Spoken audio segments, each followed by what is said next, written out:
Hey guys, my name is Melissa, and today I wanted to share my experience growing up as an Asian American. I'll start off by just kind of saying that I am Vietnamese and Chinese. I'm 3/4 Vietnamese and 1/4 Chinese. My dad is full Vietnamese and my mom is half, so she speaks Vietnamese, Chinese, and English. My parents came to America in the 80s and they moved to Seattle, had my brother, and then had me. Vietnamese was my first language, and I obviously spoke it a lot within my family, especially my dad's family that all spoke Vietnamese with each other, and my grandparents didn't know English.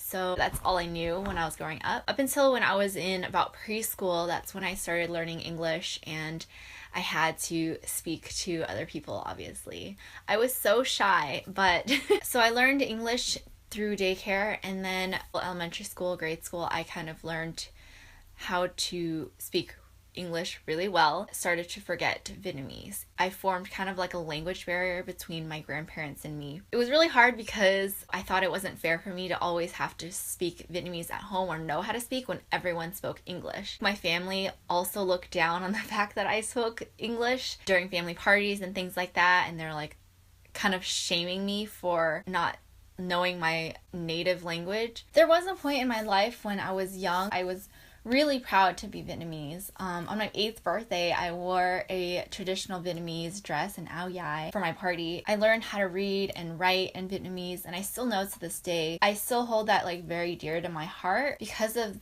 the things that people said in school. They made fun of me for the things that I ate or the smells that were coming from my lunchbox. Sometimes I would be judged by that and I was embarrassed. So I just chose not to share that part of myself to the world. I knew that I was different in elementary school when they assumed that I was really smart and good at math. I personally didn't take it offensive just because I was good at math and I was a smart student. So I was just like, yeah, that's just who I am. I didn't realize that they were kind of making the general assumptions and stereotypes because I was Asian. I just thought it was because of who I was. I didn't really experience prejudice until middle school, high school, when people always exceeded expectations in education because of my parents, and they assumed that it was because I was Asian and that they were really strict on me. But in fact, I didn't feel like I had a lot of pressure like other Asian parents might have put on their children, just because my parents were always kind of like,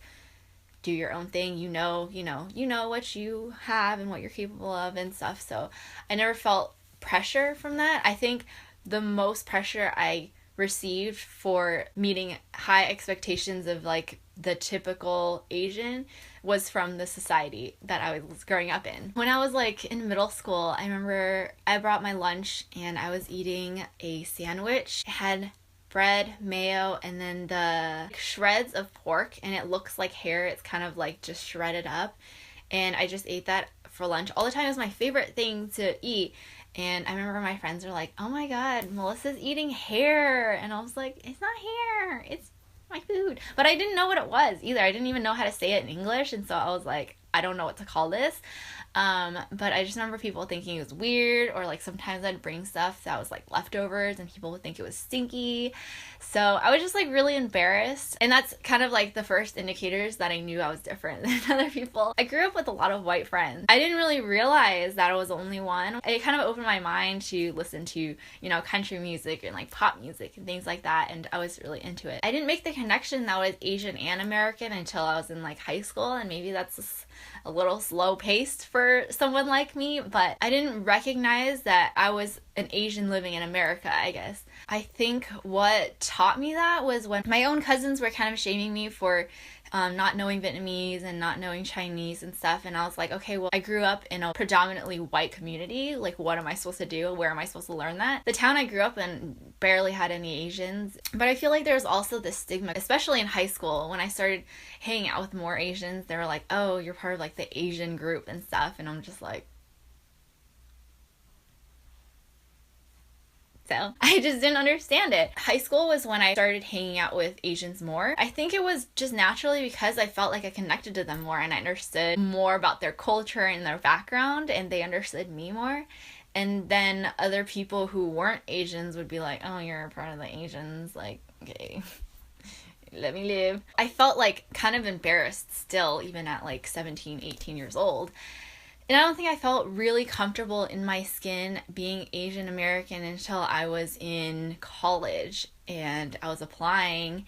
And, you know, colleges are like, oh, we like to keep our campuses really diverse. And I'm like, hey, that's a plus for me because they're going to want more diversity. That's when I was like, okay, I kind of have like a little bit of an upper hand because I'm Asian, whatever. And then I also was able to kind of be the face of my college. So I went to UW Bothell, and the photographer for the little ads and stuff like that were going around, and they came across me and they were like, hey, do you want to be photographed for the UW Bothell like pamphlets and stuff?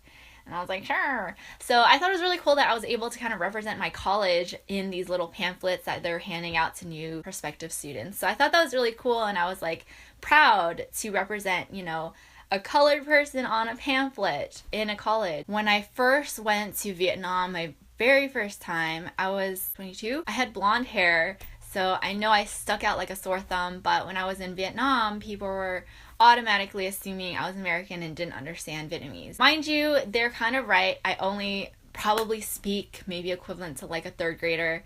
I can kind of get by, I can kind of order, but I understand pretty well. When I went there, I wanted to try my Vietnamese, you know, and I feel like they just automatically assumed I didn't know it. And then when I did speak Vietnamese, they were super surprised, and they were like, whoa, you speak Vietnamese, but you're American? And I was like, yeah, I'm Asian American, I can speak a little bit of both. I came home and I realized that like I didn't really fit anywhere because like, I'm too Asian to be American, but I'm too American to be Asian, so it was just like a weird crossbreed, and I had kind of like an identity crisis because I was like, okay, why? Why don't people accept me anywhere? You know, I'm 26 now. I can have the best of both worlds. I can be American and I can be Asian, and I can be proud to be both. And I am proud to be both. I'm trying to really hold on to my roots and hold on to my culture because it's really important to me that I'm able to pass that down to my children in the future. My parents, I feel like, didn't understand the culture, the American culture, when they came here, and so when I grew up in that culture, they were like, why are you like this? You know, when I grew up, I wasn't able to do this, this, and this. I didn't have a boyfriend. I didn't get to go out. It was just a really different world. Growing up, I had to kind of learn for myself, like, where my spot was in the world and where I was able to kind of feel comfortable and safe and represented. Growing up Asian American, I don't think I'll ever take it for granted because it kind of formed me and shaped me to be who I am, and I'm proud of that. I'm able to kind of stand up for myself now where I wasn't before. I wasn't able to identify, I guess, or really stand up and be confident in my Asianness. But I think now that I'm older, I'm able to really embrace the culture and embrace that I am Vietnamese, I am Chinese, I am American. I think that's what is so great about America, is that it's a melting pot, and even though there are so many differences in our country right now, I think everyone should embrace and accept that our country is made of so many different backgrounds, and it's not ever going to look like one person. I want to make that known. Thank you so much for watching, and let me know if you guys can relate. I would love to hear you guys' story. I will see you guys later. Bye.